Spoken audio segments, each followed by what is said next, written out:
Good evening. My name is Eugene Peterson, and I'm the chair of the Anne Arundel County Human Relations Commission. The Anne Arundel County Human Relations Commission has statutory responsibility to investigate alleged claims of housing discrimination. We have on our webpage on the Anne Arundel County website forms in both Spanish and English that people can use to fill out and register their alleged complaints. Then we will review them and take what appropriate action is necessary. We also have a larger charge to fight for equity, equality, and an end to all discrimination in Anne Arundel County, so that we can live up to the stated goal of both the county executive and the county council to make Anne Arundel County the best place for all.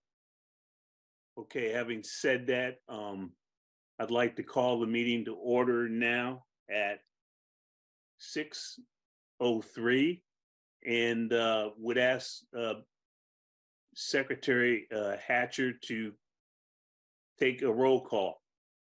Yes, thank you, Chairman Peterson. For all those who are of attendance, when I say your name, please either mention here or present. We have Chairman Peterson. Present. Commissioner Apter. He's driving, but I see him. I'm gonna mark him as present, okay. Commissioner Daydoni. Present. Commissioner Ferris. Present. Commissioner Michaels. Present. And we have Lisa Soros sitting in for Commissioner Karpowitz. Present, yes. Am I missing anyone that I'm not able to see? I think that's everyone. Commissioner Gaskin has an excused absence. And at this very moment, that's the only person that I'm tracking to have an excused absence, Chairman Peterson. So with 1, 2, 3, 4, 5, 6, I think we're one shy of a quorum.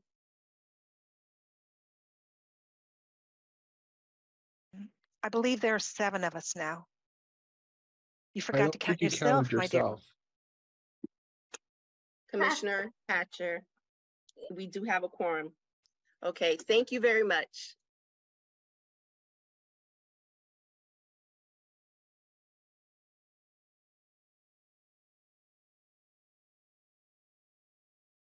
Chairman Peterson, you are on mute.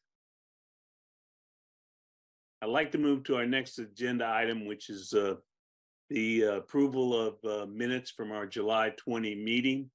And I'd like to ask for general consensus, unless one wants to take a vote, and we can have general consensus to accept or let's have a vote. We'll have a motion. Pardon? So moved. So moved. Is there a second? Second. Okay, it's been properly moved and seconded, and we accept the minutes. And the only caveat I would add with any technical changes that may be required. All those in favor signify by saying aye. Aye. Aye. Aye. All opposed? Okay, it's unanimous. Thank you so much. Okay, and let's now move to report from the subcommittee on Unity Day event planning. And we'll go to Commissioner Ferris for the report. Commissioner Ferris.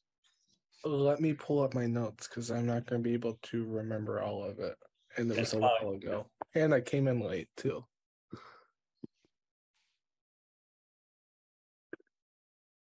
So, we met about, I think, 2 weeks ago. Commissioners in attendance were Chairman Peterson, Michaels, Sarah, myself, and Director Smith. Okay, now to the fun part. So we kind of just brainstormed ideas for the Unity Day tree lighting based off of last year and at Downs Park in Pasadena. I don't believe we really were anything's really set in stone as a date, but we did like discuss if we want to like live stream it to be like equitable of those who can't come in person. I believe we're still checking in with Parks and Recreation on availability at parks. I think that's about all. Commissioners who were in attendance there, please include anything I missed. I believe that there was a discussion, this is Commissioner Michaels, I believe there was a discussion about reaching out to the superintendents because we needed to get there for them to say that we are interested in doing it and how this will fit into the schedule and also who might be willing to participate. Is that correct, Chairman Peterson? Wasn't that also one of the things we needed to do was reach out to those superintendents or we would reach out through the county executive's office, and one of the other items that we also discussed, and I believe Director Smith brought it up, which was that last year we had a person who was the public information officer for the Parks Commission, who is now the public information officer for the county executive. And so we need to contact with her, and I'm blanking on her name right now, but we need to contact with her for assistance because she was very helpful, especially because she had a long history with the Parks Department in terms of helping us identify the appropriate individuals to work with.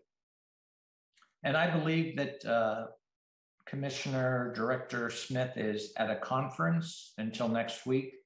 So if we wanted to follow up with her, because for some reason I remember I thought she was going to reach out to them, but maybe I'm incorrect. I think you're correct on that. So I will follow up, and we'll and we also have Ms. Clemens on the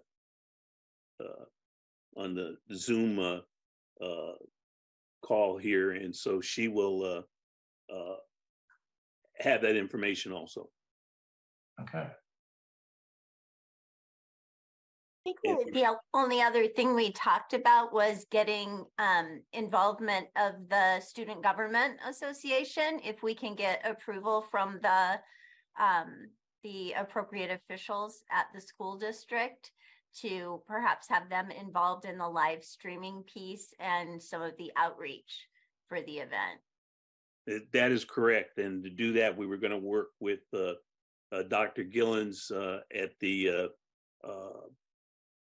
in the public school system. And again, that was something that Director Smith was going to reach out and help us with. The other items that we talked about was, I believe, in Commissioner Ferris, you can correct me if I'm wrong, that we also talked about whether we would have one event, a number of events, or four, like for every day, right, every quarter. Or north, south, east, west, right? Right, north, south, east, west. That's correct.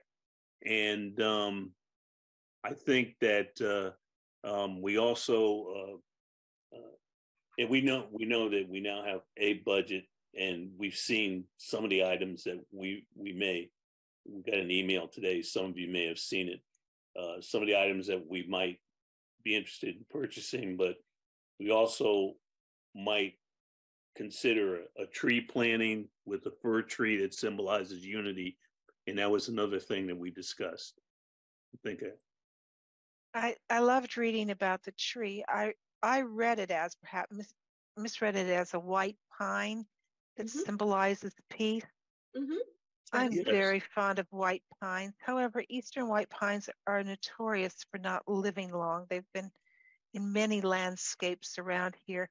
If we're putting them on public property, I think we need to get concurrence from whoever's responsible for the County. parks, yeah, Probably whether the they'd park allow us. department to find out, what their feelings are about that. That's correct. And we would have to get their concurrence to do any kind of planning or any kind of change to the topography of their park. Yeah.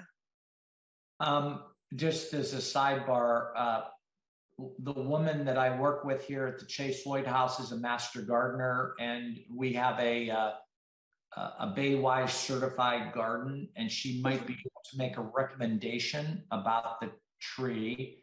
And the executive director is the ex president and director of what's the Hillsmere Park? That one with the skating ring and stuff down off of Hillsmere. Quiet Waters. Quiet Waters, right. So they've had a lot of experience. I could just ask them so that we could already come to the Parks Department with a, sort of like a recommendation of the kind of tree for them to, maybe say yes or no or something. Okay. And of course, we would ask if you could ask about the white pine and its. Yeah, I will. And whether it will fit, and then ask for, if that doesn't work, then a suggestion of what would be the best alternative. Yeah. Great. It might be Chairman nice to Peters? use, oh, sorry. Oh, no, go ahead, Lisa. Go ahead. Oh, I was just going to throw in, if we don't go with the white pine, it might be nice to use a native species. Yeah. Just to stay in keeping with, I think, best practices nowadays, to go with the native species. Yeah. Kim knows up the top of her head. We had actually, even to plant here at the Chase Lloyd House in our own 6,000 square foot garden, we had to get approval of the bush, the tree. Mm-hmm. I mean, even the location. And we're like, I think it's our property. And they're like, yeah. So I'm just thinking, I'm just trying to save us all a bunch of steps, so that we, because I think we have, the date's going to probably give us, it's going to be crunch time for us soon. So I have two questions. The first question is, I know we had throughout the 17th of October. Is that something of consideration? Because I guess that's the National Unity Day. Is that still a consideration, or do we have to check availability of the park to just kind of stamp that? And then my second question was, with the tree planting, do we have an hour of how long the event will be? Because I really, really like the idea of maybe trying to do like a unity walk, maybe around, not even a full mile or so. And then probably, do the tree planting, but I don't know how much time that would take.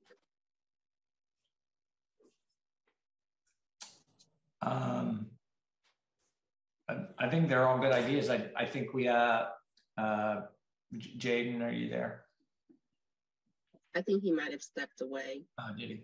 But if we're going to do 4 different areas, then, it doesn't all have to be at one time, maybe, but. Yeah. There was some discussion about reaching out to the student government associations for their input about possibly doing an in-person live event, but being streamed through the network of the schools, so that students can participate, but they don't actually physically go there. But without having a better word for it, popular students with a following that have been approved by the student government and the school system, for them to actually physically be there from the north, south, east, and west, and so that they can stream the situation live, so that it's very inclusive and we reach the whole county. Okay. But using students as the center of the social outreach, Yep. I think that was was that like the general plan? Those are things that we actively had under discussion. I was hoping that at the next meeting, which we should schedule pretty soon, we would basically come to an agreement on exactly what that is we were going to do. Correct. And this question is for Commissioner Daydoni. I think last year there was some student involvement. Was there like presentations, or I think the cheerleaders did something. And so I remember Director Smith stating that there's a new intern that has some great ideas about participation and interactions and all of that. So if we could make sure, please, I know I wasn't able to attend the first meeting, but I'm definitely going to try to attend the next, and maybe we can get the intern as well on the next meeting invite. That sounds wonderful. And there was a small trio of graduate students graduates of the system who played music, graduates from ACPS who played music for us beforehand. And there was poetry read. Those all seem to be lovely, lovely things. And of course, we had the competition between two schools. There was a rivalry between two of the high schools in the northern area of Anne Arundel County. And this was prior to their annual football game. There was rivalry for Unity Day? Well, there was a competition between this cheerleading squad. Yeah. And they both won. Friendly company. Very good. I'd like to also give further input. We did have this student intern did attend the meeting, and one of the things that she stressed was to try to get more publicity in the individual schools about Unity Day than we had in the first one, because I think that the principals only use Connect Ed, which is a very limited way of doing it. I believe and Jaden, correct me if I'm wrong, the intern talked about using the daily morning announcements is one way to do this. Getting information out through the student groups that also have folks that they associate with throughout the school community. And her emphasis was that we would have to make this real unity and it couldn't be divisive. And I think she had gone to Chesapeake, and there were some questions at Chesapeake about if you have a Unity Day, what do you include and what do you exclude? So I think those were valid things that she talked about. Did I miss anything, or did I mischaracterize anything, Jaden? No, that's accurate. Okay. I just couldn't read my notes. No, that's fine. That's okay. My handwriting's awful. Last year, we spent a lot of time looking for a local-ish, well-known, highly regarded, age-appropriate speaker, and failed. And so I don't know if you're planning to look for that again. My own opinion was, we didn't find someone, and it was still a wonderful evening. Maybe we can also do, being that we have enough time now, do some type of pamphlet, or not a pamphlet, but something we could pass out to the schools, and maybe they can display it in the principal's office or somewhere. I don't know. Something about Unity Day, yay, on this day at this location. And can I ask the intern, I forgot her name, so I apologize. Madison. I'm sorry, Lisa? I think it was Madison. Madison. Yeah. That's correct. Will there be an outreach to the school system for an intern that maybe is a senior that already hits the ground running this school year, which maybe might be interested? I'm assuming is the intern for the commission, or is the intern strictly for Unity Day? Well, one of the things that happens is the county executive appoints a student who is has the county executive done that yet? Who is our student commissioner? Do we have a student commissioner? I mean, I don't think she's been appointed, but I know who it's going to be. Okay. She's at Glen Burnie High School. Okay. Well, if we're going to have a student member, and we can find out exactly when that would happen, I will definitely push to have it happen sooner rather than later. She or he, and I guess it's a she, would be the point person from the commission to help us get this done. That would be my recommendation. And include the commissioner or the intern at the next Unity meeting. You know, I know that's pushing it, but. Well, yeah, I would, if we know who the person is going to be, whether that person is officially on the commission or not, yeah, we'll include them in the next meeting. And okay. I think Jaden can handle that. Okay. Any more comments, questions? And I guess Commissioner Ferris, do you have any idea when the next meeting will occur?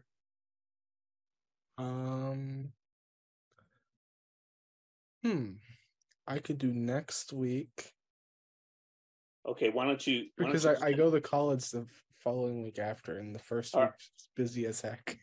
Okay, why don't you send out an email to the commissioners, give them some times and dates. Yeah, anyone's welcome to attend. Yes, the more the merrier.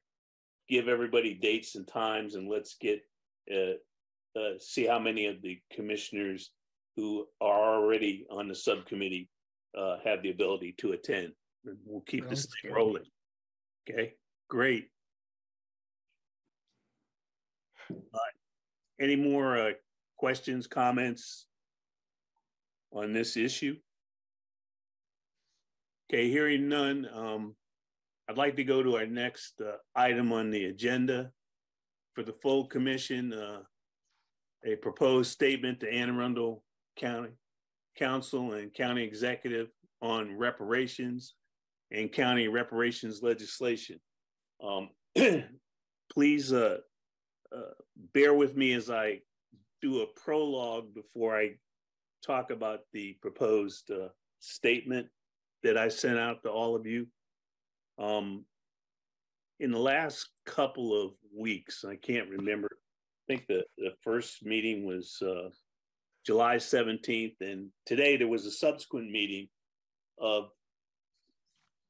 people from around the state, not just Anne Arundel County, and a couple of Anne Arundel County legislators who also were in attendance, county council members who also were in attendance, to listen and understand why there was a broad-based, at least in the group that was meeting, interest in reparations legislation and what the impact of that would be. On this call today, the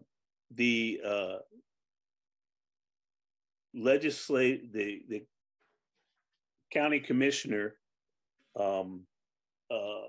Robin Simmons from Evanston, Illinois, which is a small community, $300 million budget, predominantly white community, but they passed reparations legislation and they're implementing it now. The legislation not only has cash attached to it, but it has a number of other items that address the repair of what happened to specifically African Americans from the initiation of slavery in the country. And this addressed specifically the redlining of a specifically designated African American section of Evanston, and they actually have a historic red line map that she showed in her presentation that basically outlined where the disparity, the largest disparity in income was in Evanston, Illinois, where predatory lending went on in Evanston, Illinois, where lack of educational opportunities existed in Evanston, Illinois, and it kind of tracked with the lack of housing availability.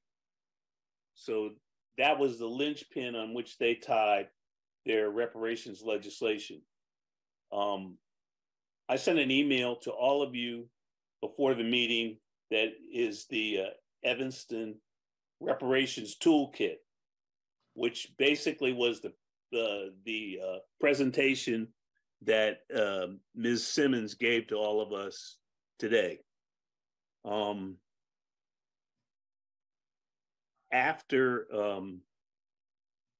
her presentation, there was a robust discussion. Part of the discussion was a continuation of a discussion that happened at the earlier meeting that I attended, which discussed maybe a focal point, an existing focal point for reparations that was concrete. And that was identified as the old Annapolis 4th Ward. For those of you that aren't aware, there was a 4th Ward, predominantly African American, in Annapolis, which basically was removed to put up office buildings where the Arundel Center is now, and where there are parking lots, the large high-rise parking lot, etc. So that community was decimated. The ward was put out of existence. That action was a county action, so that has both Annapolis and county implications in terms of what the redress would be for the negative consequences of that action. And the discussion also talked about the fact that this isn't just about cash, but it's about repairing communities. So in a larger instance, it's recognizing, elected officials recognizing that an apology is needed for slavery, recognizing that there still is predatory lending going on, that there still is a de facto redlining going on in present communities, that communities even that have been part of a reparations movement, when you think of Anne Arundel County, you think of the historic designation of Bacontown, near where I live in West County, which is an African American community that no longer exists. And of course, Freetown in I think that's the Pasadena area, which was settled by African Americans. So there's ample historical evidence that would need to be collected to tell the story of why it is still necessary to look at repairing the breach that occurred because of the institution of slavery, which has been correctly depicted in many historical tracts as that peculiar institution that we have been wrestling with historically in America, that didn't disappear, that existed from 1619 to 1865, but never really disappeared in terms of the impact that it had on the African American community. Having said all of this, I don't have a screenshot available, but what I developed, and I will, if you will bear with me, I'll read this, which is a statement that we might, if we all agreed, send to both the county executive and for all the county council to review. We'd send it to Chairman Smith, and it would be a request for the county executive and county council to issue an apology for slavery's existence in the county and develop reparations legislation. As we are all aware, slavery existed in America from 1619 to 1865. Maryland was a slave state that fully participated in slavery and the slave trade.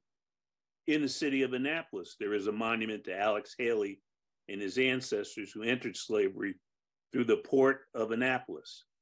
It is time to recognize the ongoing impact of slavery on county residents and take action to address the harm that slavery did.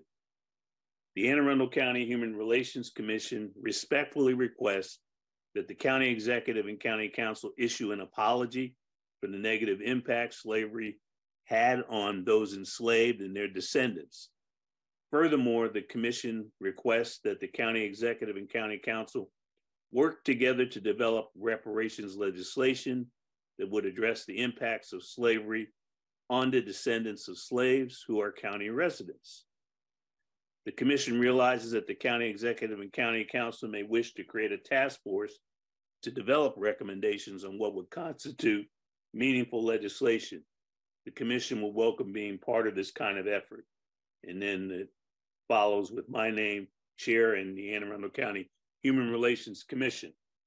So I think I've said enough. I'll open this up for discussion for the whole commission.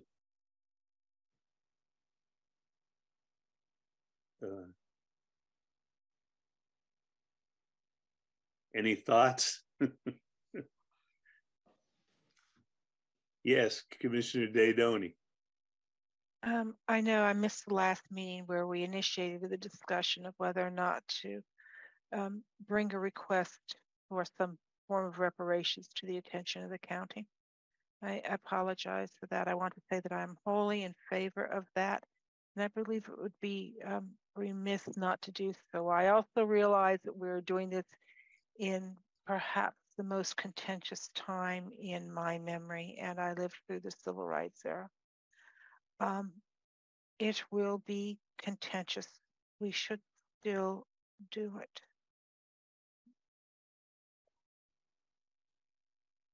Thank you. Anyone else? I agree with Commissioner Daydoni on everything that she just mentioned, but also would you say, Commissioner Peterson, so this is step one, take this to the council, have them put through a request that this an apology is offered and stuff, but were we thinking of also next steps where there is maybe some way to attach a money to this, as Evanston, Illinois did? Was it Evanston, Illinois, or Indiana? Illinois. Illinois.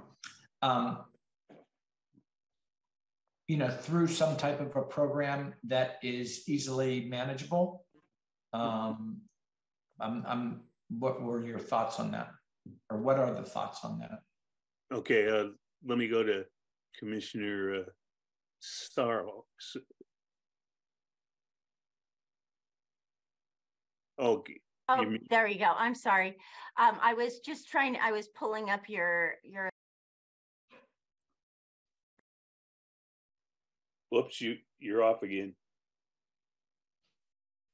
Sorry, the lighting is not right. I was just pulling up your letter, so I apologize for the technical difficulties there. Here comes the lawyer talking, and I think your letter is excellent, and I agree with Commissioner Dedoni that this will be a contentious issue, but it's something that should be done. But I think for the sake of clarity, it would be good to sort of remove any ambiguity or any questions. And when I read through your letter, I was unclear on if you meant for the reparations to apply to current county residents whose descendants were slaves, or if you were referring to reparations for descendants of slaves from this area. I don't think the county was the county then, maybe it was, but just to clarify maybe that piece of the letter so that there's no room for questions, basically. The clearer, the better, I think.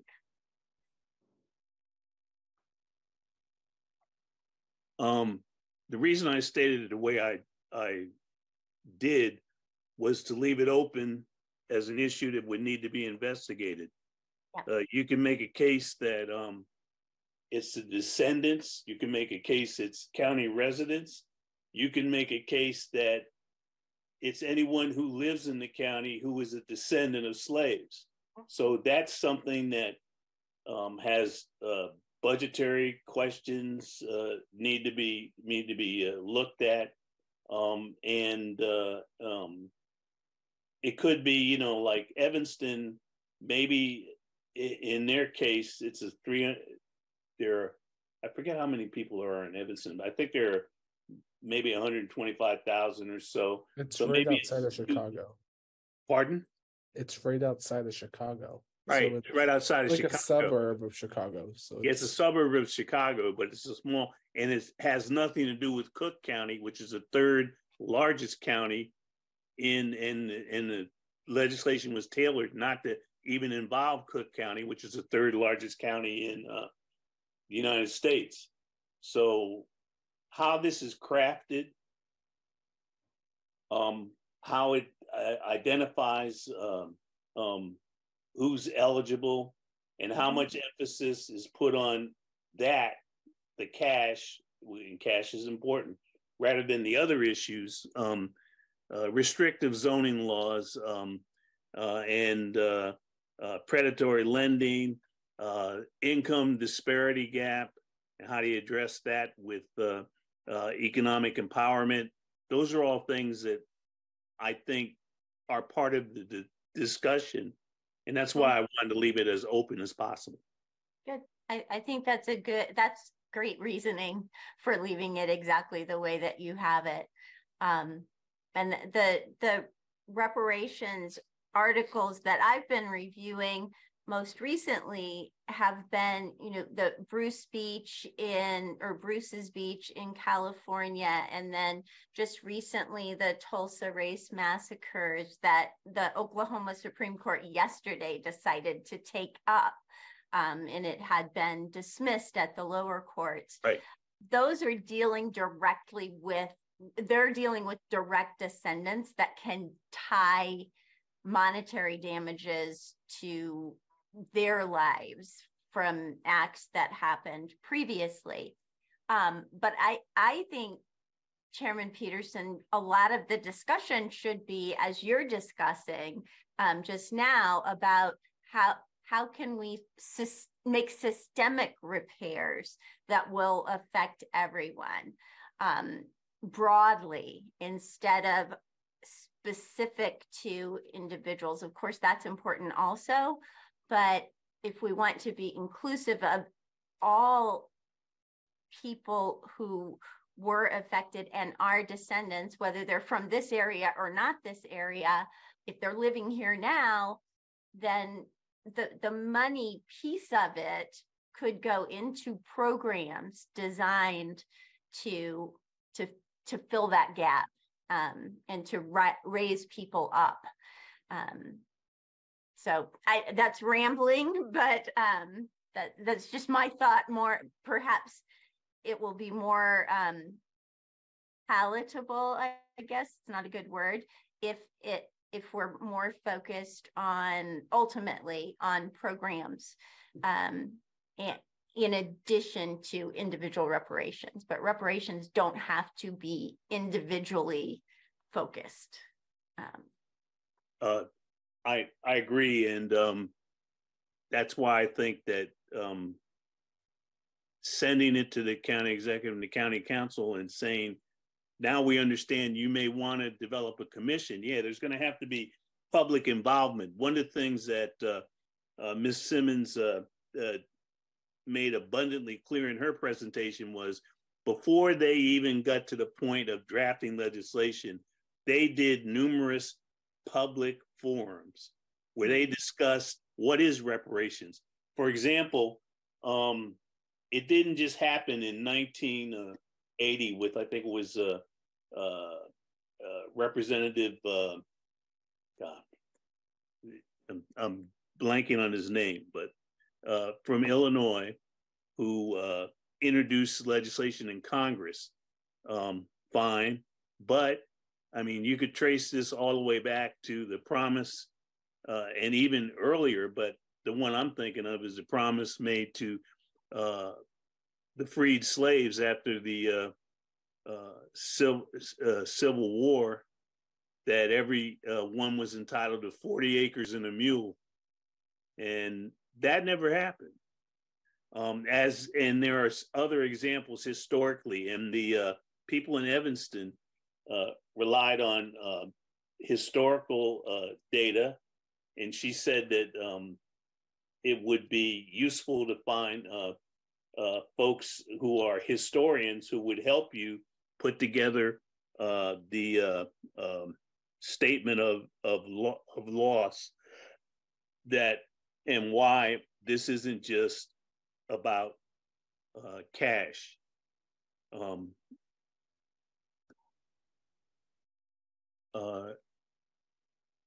Commissioner Daydoni, did you have another thing to say, or? I'd like to acknowledge some of the other things I heard during today's meeting. Sure. Like Commissioner Peterson, I've had the opportunity to be at both of the sessions with the Honorable former Alderwoman Robin Ruth Simmons. Her organization is known as First Repair, and I know we got the link from Commissioner Peterson. Her organization, the organization she now leads, delineated 5 areas to address reparations, and we've heard 3 of them addressed so far here. One's financial reparations. The other is, the word apology was not used, but recognition and apology in essence. A third was revision, searching out, acknowledging, and revising existing social procedures that continue to perpetuate inequity based in the history of racism. And there were 2 others that aren't listed. What I came away with today was that, and I've been working in reparations attempts in Anne Arundel County for a few years now, that it is not appropriate to try to define those.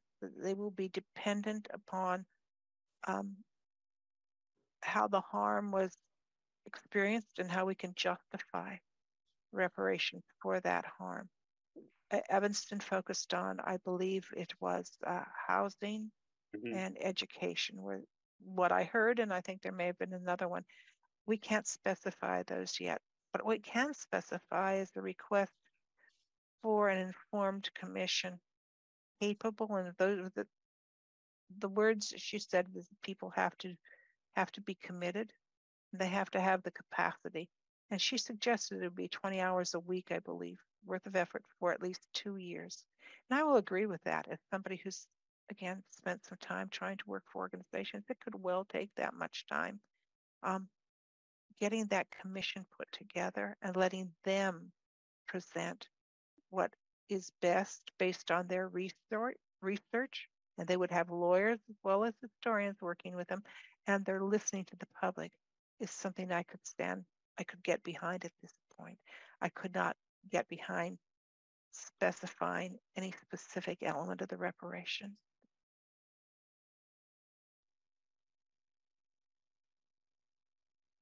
Any other comments, questions?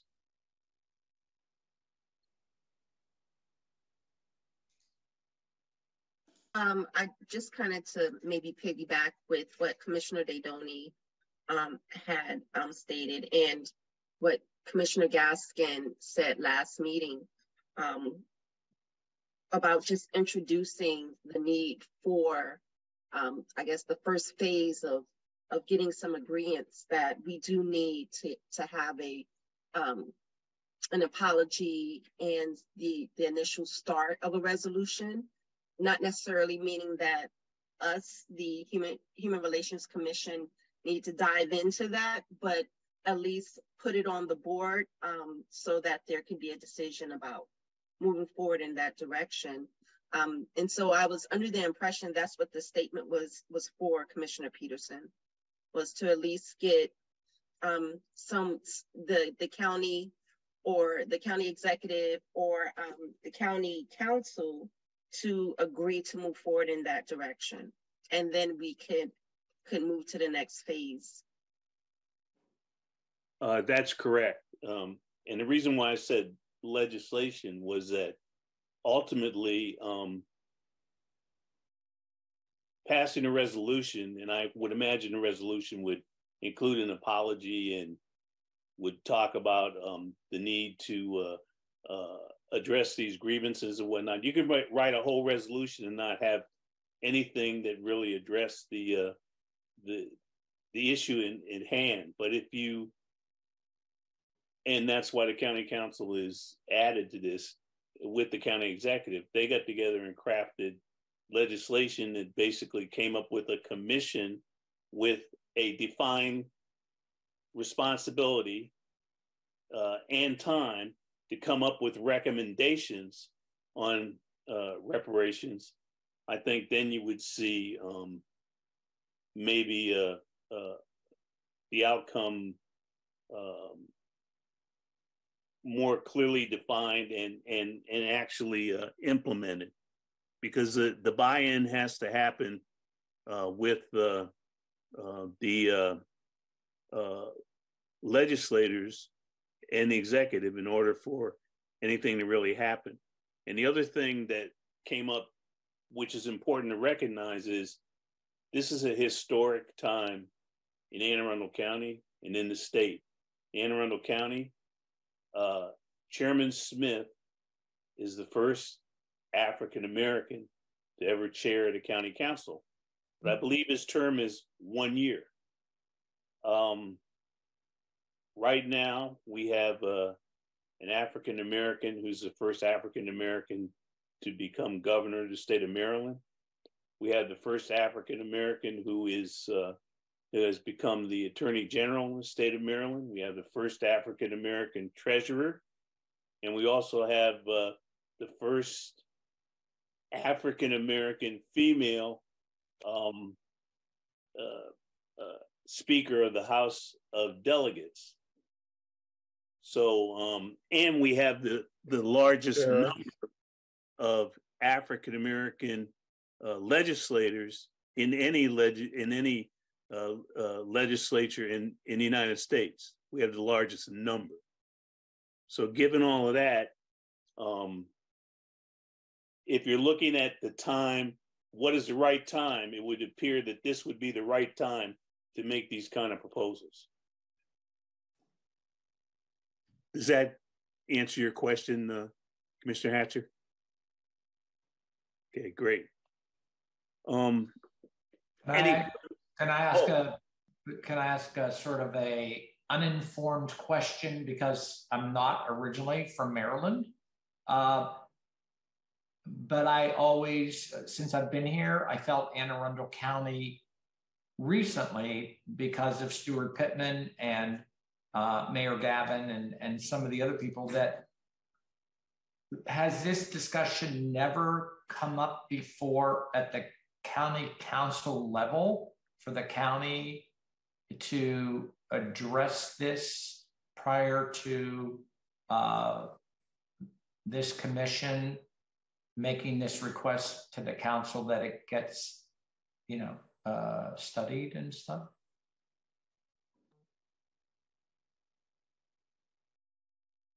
I've been here since 1992 or 93, and I don't think the county council.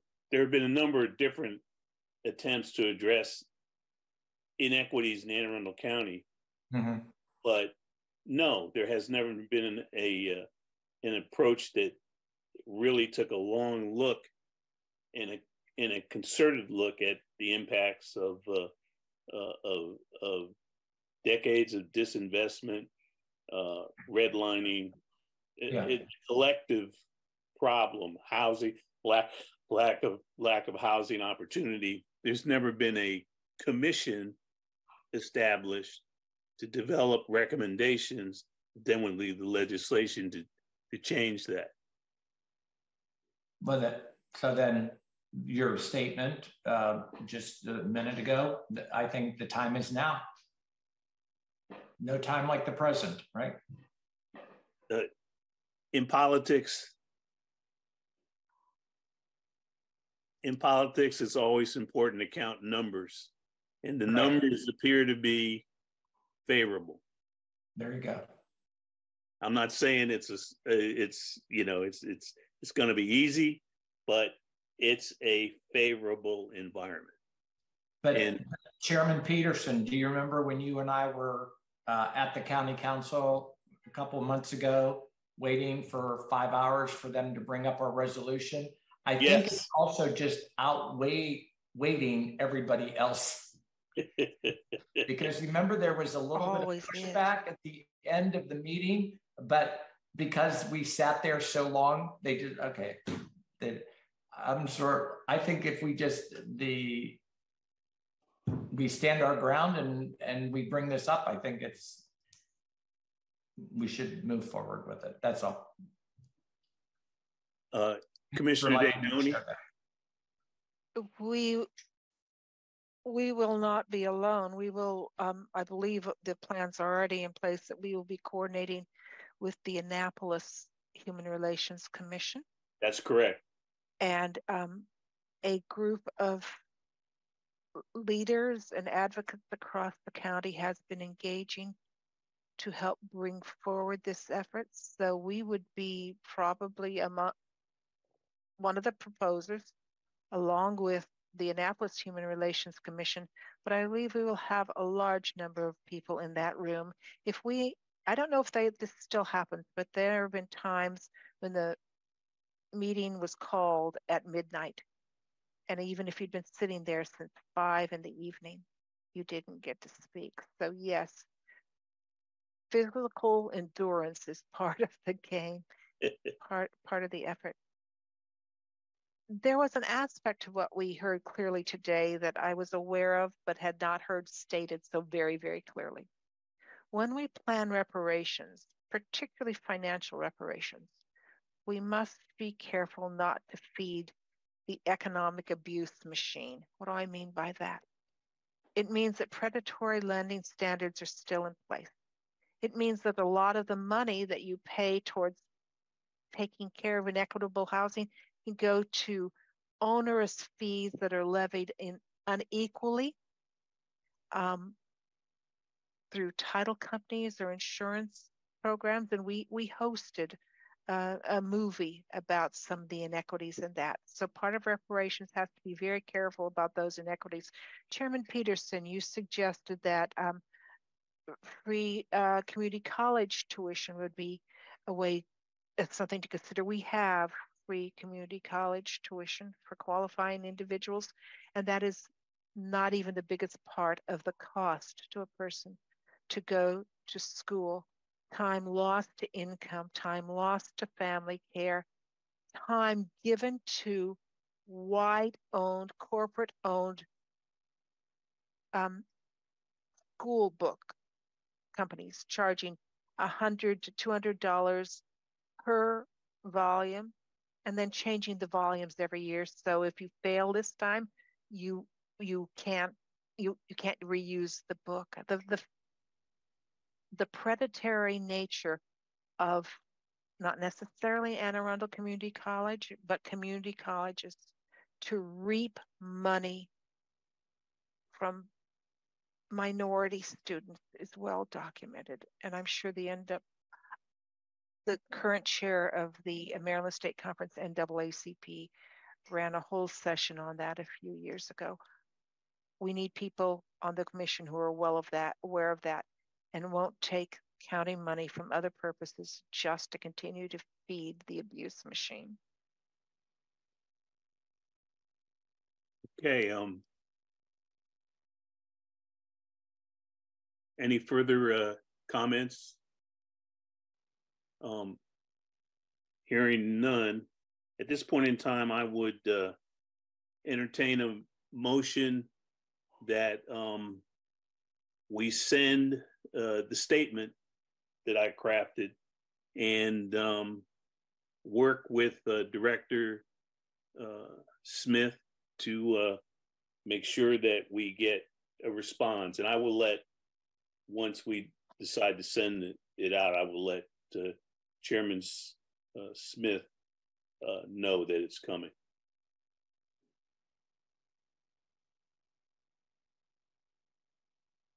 Is there a motion, or do we want to table it? Motion. I second. Pardon?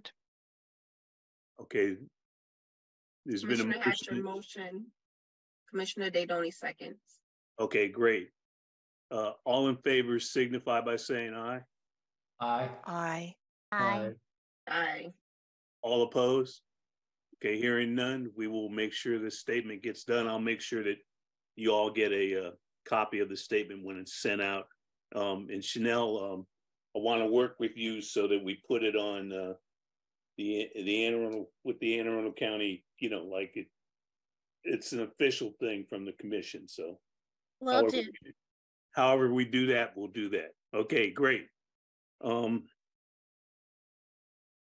want to thank everybody for being so exercising such forbearance to get through this discussion and action item. And I appreciate all of you. Okay, at this point in time, let's move to Chanel. Do you have any thing that would have been presented by Director Smith? Not at this time. Director Smith will be sending out an email to everyone regarding her findings for the Unity Day locations. Okay. That's all I have. Thank you. And it looks like Commissioner Hatcher had to get off, as she said, at 7. So there is no report from the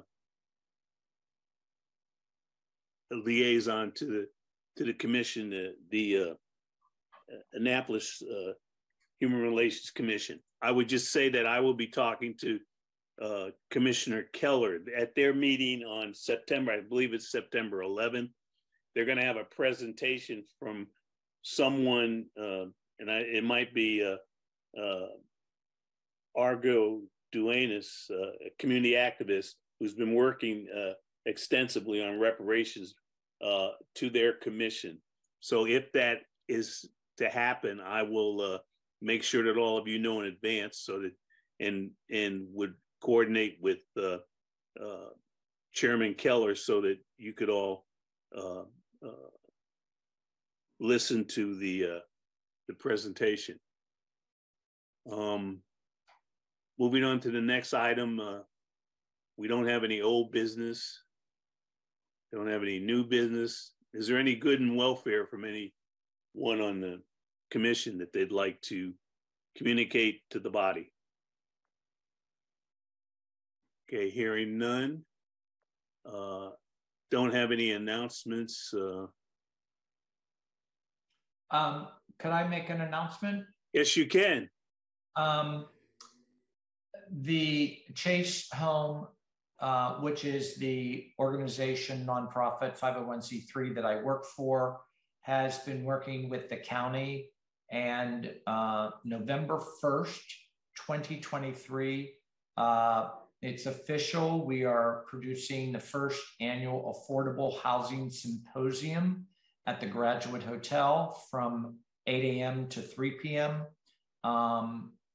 And we pretty much have all of the panelists and speakers and participants. Lisa Sorrow, Commissioner Sorrow is one of them, along with the mayor, the county executive. We're waiting on his final schedule. Jansen Evelyn, who is works with the county executive, and many others. Owen McAvoy, the Deputy Secretary of Housing and Community Development for the state. All will be there to talk, to discuss. We're going to have a workshop for the attendees. We're expecting approximately, well, we can only hold about 225 people, and already there's a lot of excitement for it. We want the county citizens to attend, so the charge is only $25 per person.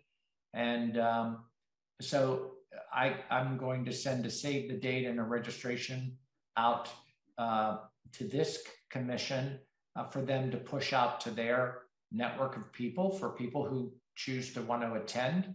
And then there'll be more and more information on the program as the days wear on. But that's has been a large part of what I've been working on for the past couple months. But November 1st, a Wednesday, from 8 to 3. So that's just some piece of information I wanted to share with all of you. Do you have a flyer for that you could send out that could go to all the commissioners? Or Yep. Well, I'll get that out, but it'll be in the next couple of days. Okay, that's great. Thank you. Thank you for the time, for sharing that.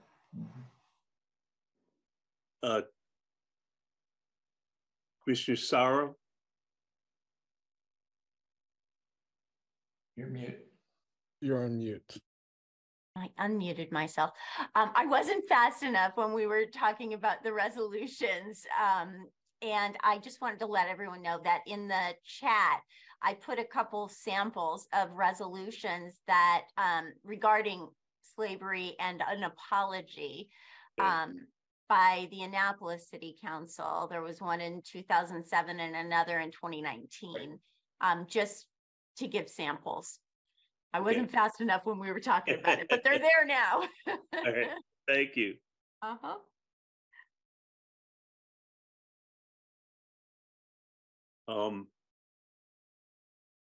We don't have any further announcements, so I'd like to say that our next monthly meeting will be on Thursday, September 21 at 6 p.m. At this point, I would entertain a motion to adjourn. I so move. Second. The motion was made by Commissioner Michaels. Is there a second? Second. Seconded by Commissioner Ferris. All those in favor signify by saying aye. Aye. Opposed? Okay. It's a non-debatable motion. Thank you. Thank you all, and look forward to continuing to work on items of importance to the Human Relations Commission. So good night all, and thank you for your active and considered participation, and thank everyone else who tuned in to listen.